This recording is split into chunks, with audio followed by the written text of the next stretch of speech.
YSAU Uganda closing ceremony. Over the course of 2 transformative days, Uganda's brightest young minds gather to celebrate innovation and growth.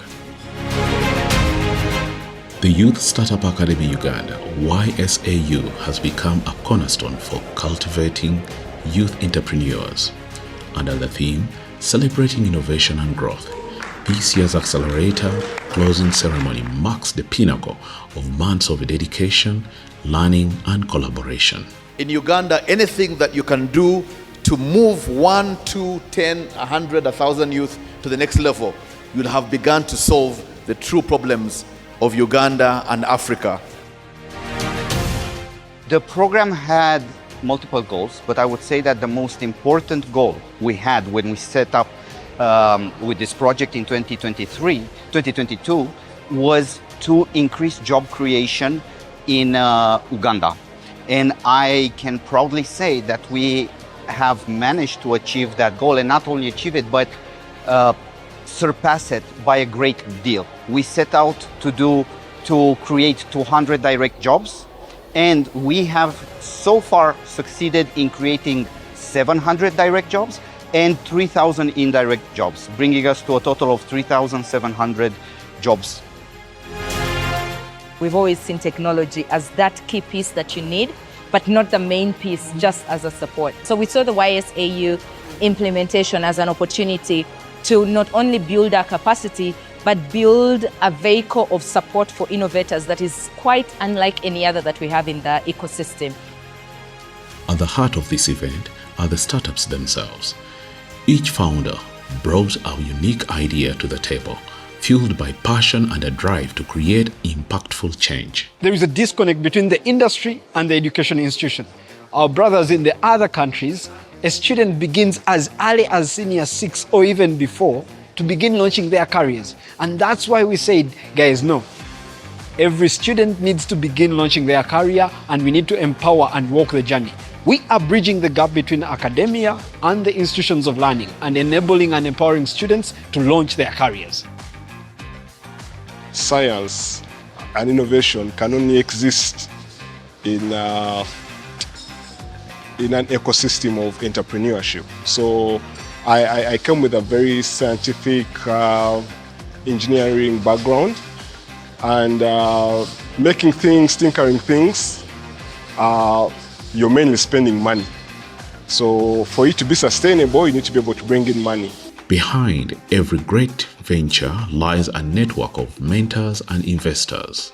Their insights, support, and capital provide a stepping stone to these startups to thrive. So there's basically 2 main reasons that I see for why we should be supporting young entrepreneurs to leverage the opportunities that are out there.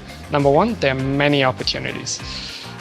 There's a lot that we need to build. There's a lot of problems that we need to solve, and entrepreneurship is an amazing tool to do so, to build solutions that are not yet here for businesses, for consumers, and for the countries.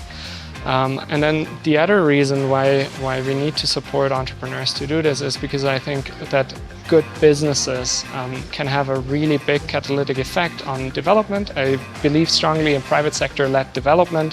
This is where efficiency is a priority.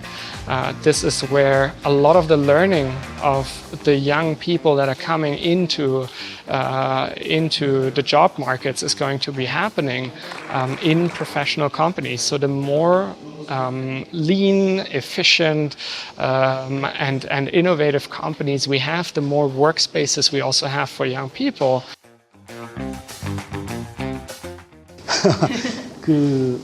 우간다 와서 본인 느꼈는데 우간다의 청년들의 열기가 아주 창업 열기가 대단한 걸 느꼈습니다. 그래서 그동안 한국에서 성공한 사례 몇 가지 중에서 제가 보면 일단 청년들한테 창업에 대한 어떤 경험을 본격적인 창업에 들어가기 전에 창업에 대한 경험을 해줘야 되는데 그런 것들이 저희 같은 경우는 한국의 대학에서 창업 동아리를 결성해서 창업에 생각이 있고 어떤 아이디어가 있는 학생들을 모여서 자기들이 그런 창업 아이디어를 디벨롭 시킬 때 정부에서 거기에 대한 어느 정도의 지원을 해주면 그런 것들이 그러나 그 동아리를 통해서 나왔던 창업 아이템들을 또 우리가 좀 활성화시키고 또 그 중에서 좋은 아이템들은 이 경쟁을 시키다 보니 해서 청년들이 창업에 대한 경험도 하고 거기서 통해서 좀 더 디벨롭된 이런 스타트업들이 나올 수 있는 그런 정책인 것 같아서 대학에 창업 동아리를 지원해 주는 걸 한번 추천해드리고 있고 한 가지만 더 할까?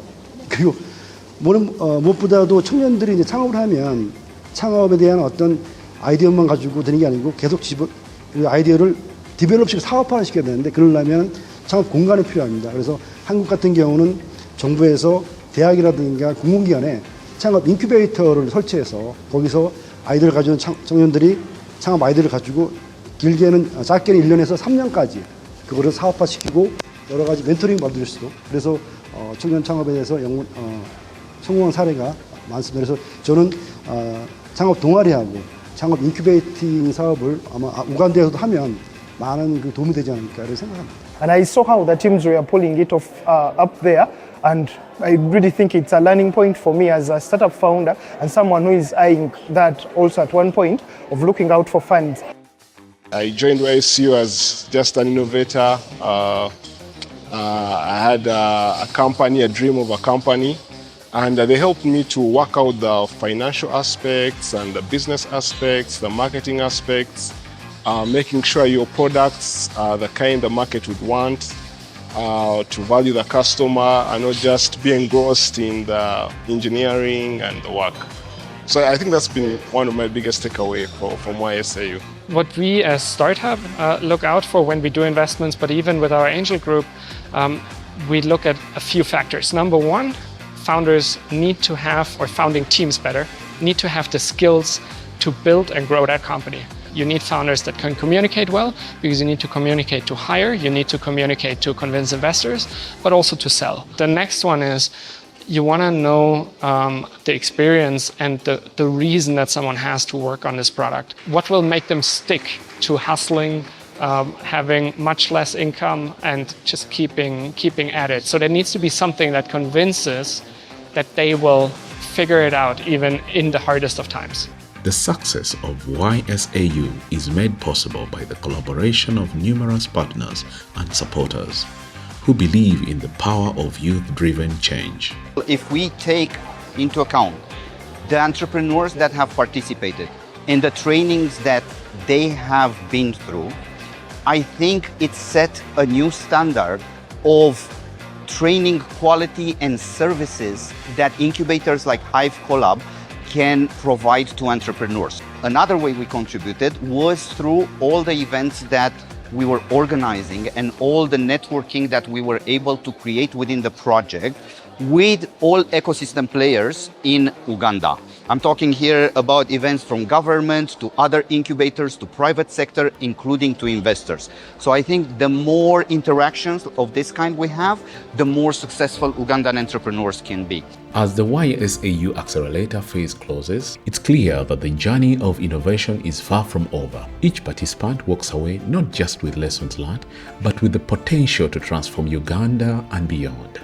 Probably the most memorable thing that happened during these 2 days was the signing ceremony of the investment deal between Ventureport and Easy Ride of $100,000. This investment deal showed that the project brought real tangible impact. The government of Uganda is now on the brink of launching its first national development plan. The goal of NDP4 is to achieve inclusive growth, employment, and wealth creation through sustainable industrialization. And so we are very excited that yes, while this phase has closed, this program hasn't closed. We have adapted the YSAU into Hive Collab's core programs. So now, whether we have a sponsor or not, this is a program that's definitely going to continue existing, that we're going to continue to build and also iterate as innovations change, as the businesses change, as the generations of young people change, and how you need to teach them and reach them changes. This program will be evolving and revolving around those changes. Celebrating innovation, nurturing growth, and building the future. This is just the beginning.